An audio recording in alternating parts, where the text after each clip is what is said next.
ಎಲ್ಲರಿಗೂ ನಮಸ್ಕಾರ. ಕನ್ನಡತಿ ಗೃಹಿಣಿ ಕೈರುಚಿಗೆ ಸ್ವಾಗತ. ಅಕ್ಕಿ ಒತ್ತು ಶಾವಿಗೆನ ಮಾಡಿದ್ದೀನಿ. ಇದು ಹೇಗಿದೆ ಎಂದು ಟೇಸ್ಟ್ ಮಾಡ್ತೀನಿ. ಈಗ ಅದಕ್ಕೆ ಕಾಯಿ ಹಾಲು ಮಾಡ್ಕೊಂಡಿದ್ದೀನಿ. ಅದನ್ನು ಒಂದು ಸ್ವಲ್ಪ ಶಾವಿಗೆ ಮೇಲೆ ಹಾಕ್ಕೊಳ್ತೀನಿ. ಒತ್ತು ಶಾವಿಗೆ ಮೇಲೆ ಅದಕ್ಕೆ ಸೂಸುಲು ಮಾಡಿ ಇಟ್ಕೊಂಡಿರೋದು ಹುರ್ಗಡ್ಲೆ ಸೂಸಲು ಅದನ್ನು ಹಾಕ್ಕೊಳ್ಬೇಕು. ಹಾಕ್ಕೊಂಡು ಅದಕ್ಕೆ ಈ ಥರ ಕಾಯಲ್ಲಿ ಹಾಕ್ಕೊಂಡು ಅದನ್ನ ಮಿಕ್ಸ್ ಮಾಡಿಕೊಂಡು ತಿನ್ನೋದು ಈ ಥರ. ಈಗ ನಾನು ಟೇಸ್ಟ್ ಮಾಡ್ತೀನಿ ಹೇಗಿದೆ ಎಂದು. ತುಂಬಾ ಸೂಪರಾಗಿ ಆಗಿದೆ.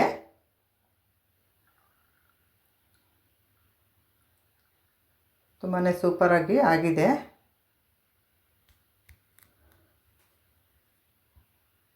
ಇದನ್ನು ನೀವು ಮಾಡಿ.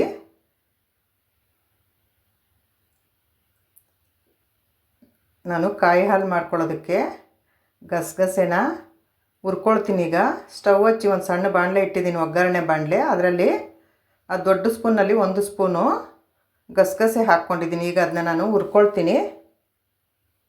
ಚೆನ್ನಾಗಿ ಈ ಥರ ಲೋ ಫ್ಲೇಮಲ್ಲಿ ಇಟ್ಕೊಂಡು ಗಸಗಸೆನ ಹುರ್ಕೊಳ್ಬೇಕು.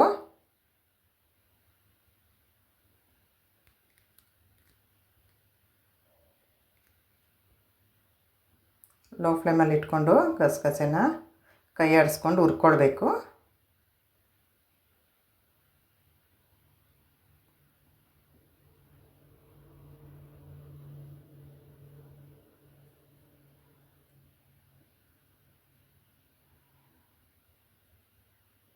ಈಗ ಗಸಗಸೆ ಹುರಿದಿದ್ದಾಗಿದೆ. ಸ್ಟವ್ ಆಫ್ ಮಾಡ್ಕೊಳ್ತೀನಿ. ಈಗ ಮಿಕ್ಸಿ ಮಾಡ್ಕೊಳ್ಳೋದಕ್ಕೆ ಕಾಯಿ ಹಾಲಿಗೆ ಒಂದು ಮೆಜರ್ಮೆಂಟ್ ಬೌಲಲ್ಲಿ 1 ಬೌಲು ಫುಲ್ಲು ತೆಂಗಿನಕಾಯಿ ತುರಿ ತೊಗೊಂಡಿದ್ದೀನಿ. ಈಗ ಮಿಕ್ಸಿ ಜಾರ್ಗೆ ಹಾಕ್ಕೊಳ್ತೀನಿ. ಮಿಕ್ಸಿ ಜಾರ್ಗೆ ಹಾಕ್ಕೊಂಡಿದ್ದಾಯಿತು. ಈಗ ಒಂದು 4 ಏಲಕ್ಕಿ ಬಿಡಿಸಿಟ್ಕೊಂಡಿರೋದನ್ನು ಹಾಕ್ಕೊಳ್ತೀನಿ ಮಿಕ್ಸಿ ಜಾರ್ಗೆ. ಗಸಗಸೆ ತಣ್ಣಗಾದ ಮೇಲೆ ಹಾಕ್ಕೊಳ್ತಾ ಇದ್ದೀನಿ ಮಿಕ್ಸಿ ಜಾರ್ಗೆ. ಈಗ ಮಿಕ್ಸಿ ಜಾರ್ಗೆ ಹಾಕ್ಕೊಂಡಿದ್ದಾಯಿತು. ಈಗ ಅದಕ್ಕೆ ಒಂದು ಅರ್ಧ ಗ್ಲಾಸ್ ನೀರು ಹಾಕಿಬಿಟ್ಟು ಅದನ್ನ ನಾನು ರುಬ್ಕೊಳ್ತೀನಿ. ನುಣ್ಣಗೆ, ಚೆನ್ನಾಗಿ ನುಣ್ಣಗೆ ಪೇಸ್ಟ್ ಥರ ತುಂಬ ನುಣ್ಣಗೆ ಮಾಡ್ಕೊಳ್ಬೇಕು. ಇದು ತುಂಬ ನುಣ್ಣಗೆ ಆಗಿದೆ. ಮಿಕ್ಸಿ ಮಾಡಿದ್ದಾಗಿದೆ. ಈಗ ಅದನ್ನು ಒಂದು ತಪ್ಪಲೆಯಲ್ಲಿ ಹಾಕ್ಕೊಳ್ತಾ ಇದ್ದೀನಿ ನಾನು, ಪಾತ್ರೆಯಲ್ಲಿ ಕಾಯಿ ಹಾಲನ್ನು. ಅದಕ್ಕೆ ಒಂದು ಸ್ವಲ್ಪ ನೀರು ಹಾಕಿ ಮಿಕ್ಸಿ ಜಾರನ್ನು ತೊಳೆದು ಹಾಕ್ಕೊಳ್ತೀನಿ. ಈ ಥರ ತೊಳೆದು ಹಾಕ್ಕೊಳ್ಬೇಕು.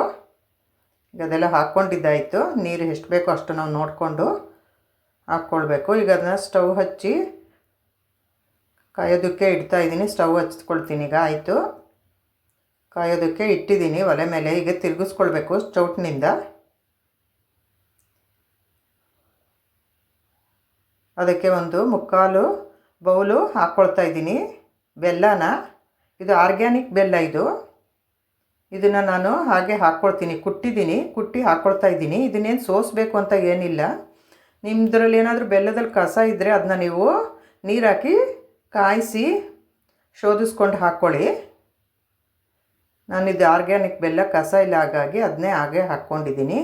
ಈಗ ಇದನ್ನ ನಾನೀಗ ತಿರುಗಿಸ್ಕೊಳ್ತಾ ಇದ್ದೀನಿ. ಈಗ ಬೆಲ್ಲ ಕರಗಬೇಕು. ನಾವು ಇದನ್ನು ಹಾಗೆ ನೋಡ್ಕೊಳ್ತಾ ಇರಬೇಕು. ಇದನ್ನು ಬಿಟ್ಟು ಎಲ್ಲಿ ಹೋಗೋ ಹಾಗಿಲ್ಲ. ಇದು ಉಕ್ಕು ಬಂದುಬಿಡುತ್ತೆ. ಉಕ್ಕು ಬಂದರೆ ಏನೂ ಟೇಸ್ಟ್ ಇರೋದಿಲ್ಲ. ಕಾಯಿ ಹಾಲು ಕೆಟ್ಟೋದಾಗುತ್ತೆ, ಟೇಸ್ಟ್ ಇರೋದಿಲ್ಲ. ಹಾಗಾಗಿ ನಾವು ಅದ್ರ ಮುಂದೆನೇ ನಿಂತ್ಕೊಂಡು ಹೀಗೆ ಕೈ ಆಡಿಸ್ಕೊಂಡು ತಿರುಗಿಸ್ಕೊಂಡು ನೋಡ್ಕೊಳ್ತಾ ಇರಬೇಕು. ಅದು ಉಕ್ಕು ಬರ್ದೇ ಇರೋ ಹಾಗೆ.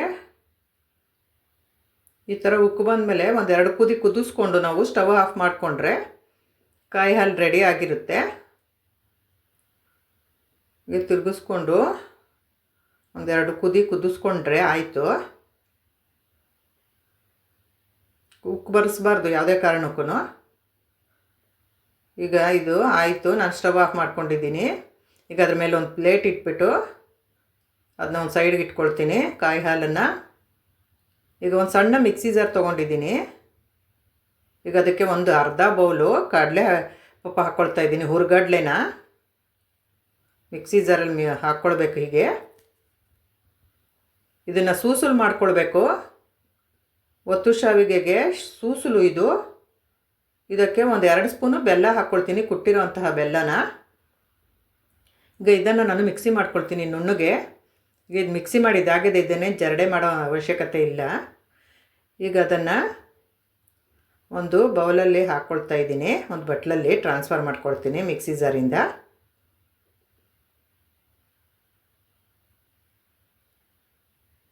ಕಾಯಿ ಹಾಲು ರೆಡಿಯಾಗಿದೆ ಶಾವಿಗೆಗೆ, ಒತ್ತು ಶಾವಿಗೆಗೆ, ಮತ್ತು ಅದಕ್ಕೆ ಸೂಸಲು ರೆಡಿಯಾಗಿದೆ.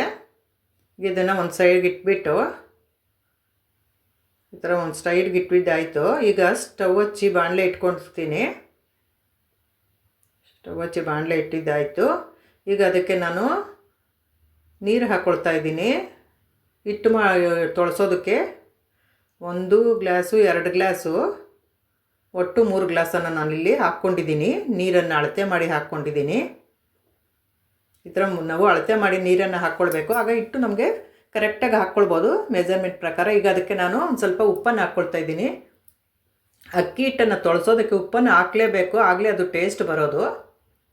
ಈಗ 1 ಸ್ಪೂನು ತುಪ್ಪ ಹಾಕ್ಕೊಳ್ತಾ ಇದ್ದೀನಿ. ಇದು ಮನೆಯಲ್ಲೇ ಮಾಡಿರೋಂತಹ ತುಪ್ಪ, ಇದು ಬೆಣ್ಣೆ ತೆಗೆದು ಮಾಡಿರೋಂಥ ತುಪ್ಪ, ಕೆನೆಯಿಂದ ಮಾಡಿರೋಂಥ ತುಪ್ಪ ಇದು. ಈಗ ನೀರು ಕಾಯಬೇಕು. ಅಷ್ಟರಲ್ಲಿ ನಾನು ಅಕ್ಕಿ ಹಿಟ್ಟನ್ನು ಮೆಜರ್ಮೆಂಟ್ ಮಾಡ್ಕೊಳ್ತೀನಿ, ಅಳತೆ ಮಾಡಿ ಇಟ್ಕೊಳ್ತೀನಿ. 1 ಗ್ಲಾಸ್ ಅಳತೆ ಮಾಡಿಕೊಂಡೆ. ಈಗ ಇನ್ನೊಂದು ಗ್ಲಾಸ್ ತೊಗೊಳ್ತಾ ಇದ್ದೀನಿ. ಅದೇ ಗ್ಲಾಸಲ್ಲಿ ನೀರು ಯಾವ ಗ್ಲಾಸ್ನಲ್ಲಿ ಹಾಕಿದ್ನೋ ಅದೇ ಗ್ಲಾಸಲ್ಲಿ ನಾನು ತೊಗೊಳ್ತಾ ಇದ್ದೀನಿ ಅಕ್ಕಿ ಹಿಟ್ಟನ್ನು. ಈಗ ನೀರು ಚೆನ್ನಾಗಿ ಕುದೀತಾ ಇದೆ. 3 ಗ್ಲಾಸು ನೀರಿಟ್ಟಿದ್ದೀನಿ, ಅದಕ್ಕೆ ನಾವು 2 ಗ್ಲಾಸು ಅಕ್ಕಿ ಹಿಟ್ಟನ್ನು ಹಾಕ್ಕೊಳ್ಬೇಕು. ಹೀಗೆ ಹಾಕ್ಕೊಂಡಿದ್ದಾಯಿತು. ಈಗ ಅದನ್ನು ಹಾಕಿದ ತಕ್ಷಣವೇ ನಾವು ಈ ಥರ ಕೈಯಿಂದ ಮಿಕ್ಸ್ ಮಾಡ್ಕೊಳ್ಬೇಕು. ಗಂಟೆ ಆಗೋದಿಲ್ಲ ಇದರಲ್ಲಿ, ಏನು ಭಯಪಡೋ ಥರ ಇಲ್ಲ. ಆರಾಮಾಗಿ ನಾವು ಇದನ್ನು ಈ ಥರ ತಿರುಗಿಸ್ಕೊಂಡ್ರೆ ಆಯಿತು. ಈ ಥರ ಸುಲಭವಾಗಿ ಮಾಡ್ಕೊಳ್ಳೋಂತಹ ಮೆಥಡ್ ಇದು. ಈ ಥರ ಮಾಡ್ಕೊಂಬಿಟ್ರೆ ಒಂಚೂರು ಗಂಟಾಗೋದಿಲ್ಲ. ಎಂಥ ಮಕ್ಕಳು ಸಹ ಮಾಡ್ಕೋಬೋದು, ಫಸ್ಟ್ ಟೈಮ್ ಮಾಡೋರು ಸಹ ಆರಾಮಾಗಿ ಮಾಡ್ಕೊಳ್ಬೋದು. ಈ ಥರ ಒಂಚೂರು ಗಂಟಾಗೋದಿಲ್ಲ ಈ ಮೆಜರ್ಮೆಂಟ್ನಲ್ಲಿ ಮಾಡಿಕೊಂಡ್ರೆ.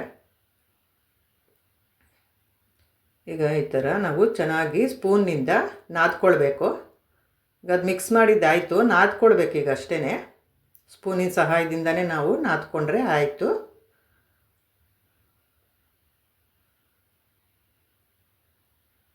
ಹೀಗೆ ಚೆನ್ನಾಗಿ ನಾದ್ಕೊಳ್ಬೇಕು ಹಿಟ್ಟನ್ನು.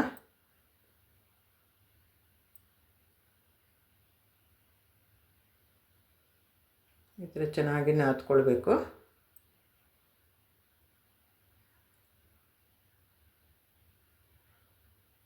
ಒತ್ತು ಶಾವಿಗೆ ವರ್ಷದಲ್ಲಿ 1 ಸರ್ತಿ ಅಥವಾ 2 ಸರ್ತಿ ಆದರೂ ಮಾಡ್ಕೊಂಡು ತಿನ್ನಲೇಬೇಕು. ಇದು ಆರೋಗ್ಯಕ್ಕೆ ತುಂಬಾ ಒಳ್ಳೆಯದು. ಈಗ ಅದ್ರ ಮೇಲೆ ಒಂದು ಪ್ಲೇಟ್ ಮುಚ್ಚಿದ್ದೀನಿ, ಸ್ಟವ್ ಕಮ್ಮಿ ಮಾಡಿದ್ದೀನಿ, ಒಂದು 2 ನಿಮಿಷ ಬೇಯಿಸ್ಕೊಳ್ತೀನಿ ಅಷ್ಟೇ. ಈಗ ಅದು ಬೆಂದಿದ್ದಾಗಿದೆ. 2 ನಿಮಿಷ ಆದಮೇಲೆ ನಾನು ಪ್ಲೇಟನ್ನು ತೆಗೆದಿದ್ದೀನಿ. ಈಗ ಅದನ್ನ ನಾನು ಒಂದು ಮಣೆ ತೊಗೊಂಡಿದ್ದೀನಿ ಸ್ಟೀಲ್ದು, ಅದರ ಮೇಲೆ ನಾನೀಗ ಅದನ್ನ ತೊಳಸ್ಕೊಳ್ತೀನಿ. ಹಿಟ್ಟನ್ನು ನಾನು ಶಾವಿಗೆಗೆ ಉದ್ದವಾಗಿ ನಾನು ಹಿಟ್ಟನ್ನು ತೊಳಸಿ ರೆಡಿ ಮಾಡ್ಕೊಳ್ತೀನಿ ಒಳಗಿಡೋದಕ್ಕೆ. ಬಿಸಿ ಇದೆ ಹಿಟ್ಟು. ಈಗ ಅದನ್ನ ನಾವು ಸ್ವಲ್ಪ ಸ್ವಲ್ಪನೇ ತೆಗೆದು ಅದ್ರ ಮೇಲೆ ಹಾಕ್ಕೊಳ್ತೀನಿ. ಈ ಥರ ಹಾಕ್ಕೋಬೇಕು. ಹಾಕ್ಕೊಂಡು ಒಂದು ಪಾತ್ರೆಯಲ್ಲಿ ತಣ್ಣೀರನ್ನು ಇಟ್ಕೊಂಡು ಈಗ ಹಿಟ್ಟನ್ನು ಹಾಕ್ಕೊಳ್ಬೇಕು. ಒಂದು ಪಾತ್ರೆಯಲ್ಲಿ ನೀರು ಇಟ್ಕೊಂಡೆ, ತಣ್ಣೀರಿನಲ್ಲಿ ಕೈ ಎದ್ದುಕೊಂಡು ಈ ಥರ ಹಿಟ್ಟನ್ನು ನಾವು ನಾದ್ಕೊಳ್ಬೇಕು. ಮಣೆ ಮೇಲೆ ನಾವು ಚೆನ್ನಾಗಿ ನಾದ್ಕೊಳ್ಬೇಕು. ನಾವು ಎಷ್ಟು ಚೆನ್ನಾಗಿ ನಾದ್ಕೊಳ್ತೀವೋ ಅಷ್ಟು ಚೆನ್ನಾಗಿ ಶಾವಿಗೆಗಳು ಉದ್ದುದ್ರಾಗಿ ಬರುತ್ತೆ. ನೋಡಿ, ಮೆಜರ್ಮೆಂಟು ತುಂಬಾ ಕರೆಕ್ಟಾಗಿ ಬಂದಿದೆ, ಪರ್ಫೆಕ್ಟಾಗಿ ಬಂದಿದೆ. ಅಕ್ಕಿ ಹಿಟ್ಟು ನೀರೆಲ್ಲ ಕರೆಕ್ಟಾಗಿ ಆಗಿದೆ. ಈ ಥರ ಉದ್ದವಾಗಿ ಮಾಡ್ಕೊಳ್ಬೇಕು. ಶಾವಿಗೆ ಒಳ್ಳನಲ್ಲಿಡಬೇಕು ಅಂತಂದರೆ ಈ ಥರ ಉದ್ದವಾಗಿ ರೋಲ್ ಥರ ಮಾಡ್ಕೊಳ್ಬೇಕು. ಅದು ಮಾಡಿದ್ದಾಯ್ತು. ಈಗ ನಾನು ಶಾವಿಗೆ ಒಳ್ಳನ್ನು ತೊಗೊಳ್ತೀನಿ. ಇದು ಶಾವಿಗೆ ಒಳ್ಳು, ಇದು ಶಾವಿಗೆ ಮಾಡೋ ಒಳ್ಳೆ, ಇದು ಅದರಲ್ಲೇ ನಾನು ಮಾಡ್ಕೊಳ್ತಾ ಇದ್ದೀನಿ. ಈಗ ಅದನ್ನೆಲ್ಲನೂ ಅದರೊಳಗಡೆ ಎಷ್ಟು ಬೇಕೋ ಅಷ್ಟು ಉದ್ದ ನೋಡಿ ನಾವು ಅದನ್ನ ಕಟ್ ಮಾಡಿಕೊಂಡು ಈ ಥರ ಇಟ್ಕೊಂಡು ಆಯಿತು. ಈಗ ಅದನ್ನ ನಾನು ಒತ್ಕೊಳ್ತೀನಿ. ಈ ಥರ ಒಬ್ಬರು ಒತ್ತಬೇಕು, ಇನ್ನೊಬ್ಬರು ಕೈಯಿಂದ ಈ ಥರ ಕೆಳಗಡೆ ಹಿಡ್ಕೊಳ್ಬೇಕು, ರೌಂಡಾಗಿ ಹಿಡ್ಕೊಳ್ಬೇಕು. ನಾನಿಲ್ಲಿ ಒಂದು ಬಾಳೆ ಎಲೆ ತೊಗೊಂಡಿದ್ದೀನಿ.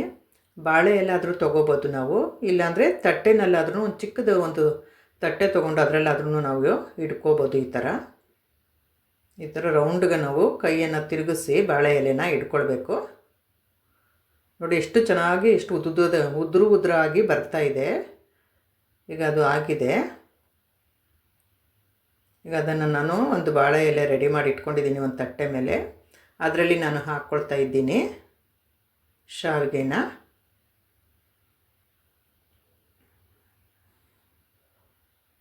ಈಗ ಅದಾಗಿದೆ, ಅದನ್ನು ತೆಗೆದುಕೊಂಡಿದ್ದಾಯಿತು. ಈಗ ಇನ್ನೊಂದು ರೆಡಿ ಮಾಡಿ ಇಟ್ಕೊಂಡಿದ್ದೀನಿ ಶಾವಿಗೆ ಒಳ್ಳಲ್ಲಿ ಇಡೋದಕ್ಕೆ ಅಕ್ಕಿ ಹಿಟ್ಟನ್ನು. ಈಗ ಅದರಲ್ಲಿ ನಾನು ಇಟ್ಕೊಳ್ತೀನಿ ಹಿಟ್ಟನ್ನು. ಈಗ ಇನ್ನೊಂದು ಬ್ಯಾಚ್ ಇದು ಒಂದಾಯಿತು. ಈಗ ಇದನ್ನು ಒತ್ಕೊಳ್ತೀನಿ. ಹೀಗೆ ಒಬ್ಬರು ಒತ್ತಬೇಕು ಮತ್ತು ಇನ್ನೊಬ್ಬರು ಕೆಳಗಡೆಯಿಂದ ಹಿಡ್ಕೊಳ್ಬೇಕು. ಹೀಗೆ ರೌಂಡಾಗಿ ತಿರುಗಿಸಿ ಇಟ್ಕೊಳ್ಬೇಕು. ನಾವು ಯಾರಾದರೂ ಮನೆಗೆ ಗೆಸ್ಟ್ ಬಂದಾಗ ಮತ್ತು ಹಬ್ಬ ವಾರಗಳಲ್ಲಿ ಹೋಳಿಗೆ ಪಾಯಸನ ಮಾಡ್ಕೊಳ್ತಿರ್ತೀವಲ್ವ, ಅದ್ರ ಬದಲು ಆಗಾಗ ಈ ಥರ ನಾವು ಯಾರಾದರೂ ಗೆಸ್ಟ್ ಬಂದಾಗ ಮತ್ತು ನಮಗೇನಾದರೂ ಸಿಹಿ ತಿನ್ನಬೇಕು ಅಂದಾಗ ನಾವು ಈ ಥರ ಒತ್ತು ಶಾವಿಗೆನ ಮಾಡಿಕೊಂಡು ತಿನ್ನಬಹುದು. ಇದು ಆರೋಗ್ಯಕ್ಕೆ ತುಂಬಾ ಒಳ್ಳೆಯದು. ಇದು ವರ್ಷಕ್ಕೆ 1 ಸರ್ತಿ 2 ಸರ್ತಿ ಮಾಡ್ಕೊಂಡು ತಿನ್ನೋದು ಒಳ್ಳೆಯದಿದು. ಇದರಲ್ಲಿ ರಾಗಿ ಶಾವಿಗೆನೂ ಮಾಡ್ತಾರೆ. ನಾನು ಇವತ್ತು ಇದರಲ್ಲಿ ತೋರ್ಸೋಕ್ಕಾಗಿಲ್ಲ. ನೆಕ್ಸ್ಟ್ ಟೈಮ್ ರಾಗಿ ಶಾವಿಗೆನ ಮಾಡಿ ತೋರಿಸ್ತೀನಿ. ನೋಡಿ ಎಲ್ಲನೂ ಹಿಟ್ಟು ಎಷ್ಟು ತೊಳೆಸ್ಕೊಂಡಿದ್ನೋ ಅದರಲ್ಲೆಲ್ಲ ಮಾಡಿ ತಂದಿದ್ದೀನಿ. ಈಗ ಇಷ್ಟಾಗಿದೆ. ಈಗ ನೋಡಿ ಒಂದು ತಟ್ಟೆನಲ್ಲಿ ಶಾವಿಗೆ ಉದುರಾಗಿರೋವಂತಹ ಶಾವಿಗೆ, ಕಾಯಿ ಹಾಲು ಮತ್ತು ಸೂಸಲು, ಅದು ಹುರುಗಡಲೆ ಬೆಲ್ಲದ ಸೂಸಲು, ಅದನ್ನು ನಾವು ಸ್ವಲ್ಪ ಹಾಕ್ಕೊಂಡು ಶಾವಿಗೆ ಮೇಲೆ ಸ್ವಲ್ಪ ಸೂಸಲು ಮತ್ತು ಕಾಯಿ ಹಾಲನ್ನು ಹಾಕ್ಕೊಂಡು ತಿನ್ಕೋಬೇಕು. ತುಂಬಾ ಟೇಸ್ಟಾಗಿರುತ್ತೆ ಇದು. ನೀವು ಒಮ್ಮೆ ಈ ಥರ ಟ್ರೈ ಮಾಡಿ ಹೇಗಿದೆ ಎಂದು ತಿಳಿಸಿ. ಮರೆಯದೆ subscribe, like, share and comment ಮಾಡಿ. ಬೆಲ್ ಬಟನ್ ಪ್ರೆಸ್ ಮಾಡಿ. ಮೊದಲಿಗೆ ನೋಟಿಫಿಕೇಷನ್ ಬರುತ್ತೆ, ಮೊದಲಿಗೆ ಎಲ್ಲ ವೀಡಿಯೋಗಳು ಬರುತ್ತೆ. ಹಾಗೂ ನೀವು ಮೊದಲಿಗೆ ವೀಡಿಯೋಗಳನ್ನು ನೋಡಬಹುದು. ಇದು ಮನೆಯಲ್ಲಿ ಸಣ್ಣ ಮಕ್ಕಳಿಂದ ಹಿಡಿದು ದೊಡ್ಡ ಹಿರಿಯರವರೆಗೂ, ವಯಸ್ಸಾದವ್ರವರೆಗೂ ಎಲ್ಲರಿಗೂ ಆಗುವಂತಹ ತಿಂಡಿ ಇದು, ಸ್ವೀಟ್ ಇದು. ನೀವು ಮಾಡಿ ಹೇಗಿದೆ ಎಂದು ತಿಳಿಸಿ. ನೋಡಿದ್ದಕ್ಕೆ ಧನ್ಯವಾದಗಳು.